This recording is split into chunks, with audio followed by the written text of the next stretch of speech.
If you have questions or suggestions for future podcasts, please submit them in the comment section below. Don't forget to like, share, and subscribe.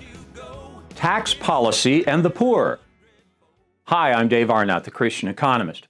Writing in the Wall Street Journal this week, Andy Kessler opined, quote, "There are only 4 things you can do with your money. You can spend it, pay taxes, invest it, or give it away." Now, my point today is paying taxes is the worst thing you can do with it. And unfortunately, many tax policies make the poor poorer. Taxing corporations.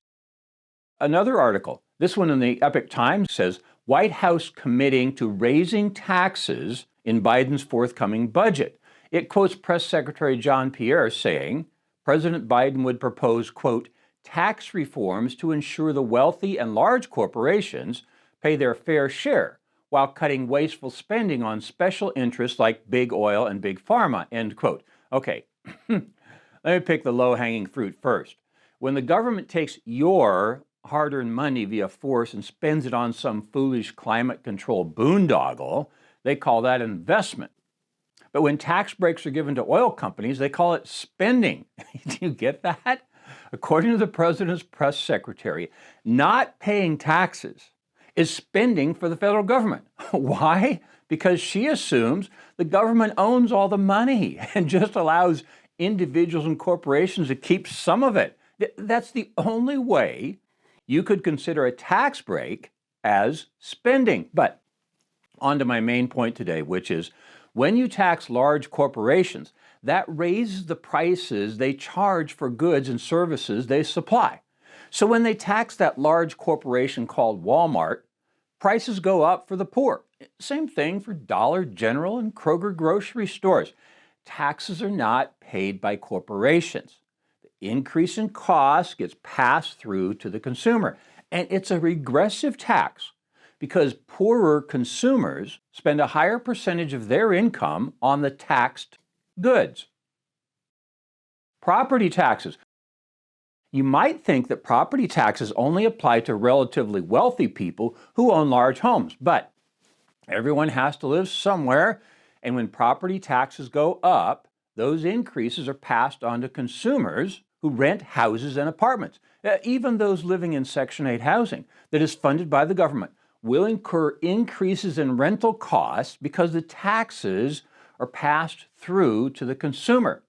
Average tax on single-family homes in the United States increased 3% last year to an average of about $3,900. That means poor families are taxed about $300 a month when they own or rent. Tax bracket creep. In podcast number 101, titled Inflating Inflation, I've pointed out that inflation is here to stay. In my quarterly forecast for the Christian Economic Forum, I wrote about inflation being sticky. Okay, that's the word economists use when they explain that it can't be reduced as quickly and easily as the Treasury and Federal Reserve folks think it can. Labor gets a raise, which causes an increase in the price of the products and services they produce. Then consumers need a raise to cover the cost of goods, and the spiral continues. It's sticky, and it sticks to poor folks who make more money but can't buy more goods with that money. But the increase in their wages pushes them into higher tax brackets where they pay a higher percentage of their income in taxes. Okay, adding 87,000 IRS agents to the investigative squad will increase taxes at all levels, not just the rich. In podcast number 140, titled The IRS Targets the Proletariat, I point out that after attacking the rich, they will go after the poor. There just aren't enough rich people to go after. Tariffs. Tariffs are regressive. Poor people spend a higher percentage of their income on tariffed goods than do the rich, and the tariff rate is the same for rich and for poor people. A little history first. There were some income taxes during the Civil War, but what we now know as a schedule of regular income taxes began with the passage of the 16th Amendment in 1909. Before that, the government was essentially funded via tariffs. William McKinley won the presidency in 1896 and 1900 on a platform that encouraged Tariffs. Import restraints on food and clothing are regressive in nature because a greater share of income from low-income households goes to food and clothing than from higher-income households. That's why it's regressive. Again, politicians may claim they're protecting domestic producers or only taxing large corporations, but tariffs get passed on to the poor consumers who buy the products that are tariffed. Soda taxes. It's a small one, but listen, in 2014, voters in Berkeley, California approved a tax on sugar-sweetened beverages, which has become known as the soda tax. It's based on the economic idea that when you raise taxes on an item, less of it gets consumed. They're often called sin taxes, and they're levied against alcohol and tobacco products. But the soda tax was allegedly intended to reduce obesity by intentionally driving up the prices of sugar-sweetened beverages. While the taxes are on distributors and not at the point of sale, these taxes, if they are to reduce consumption, would need to be passed on to consumers. The taxes don't recognize the difference in rich and poor. And so again, the poor pay a higher percentage of their income on those goods. The lottery.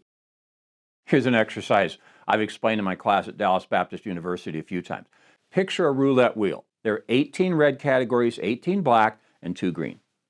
The casino collects money as though there were 38, but pays it out as though there were 36. Okay, thus the casino has a 2/38 advantage. To make the math simple, let's round that up to 2/40. So the house, the casino, has about a 5% advantage. So gamblers put money on the numbers and they spin the wheel.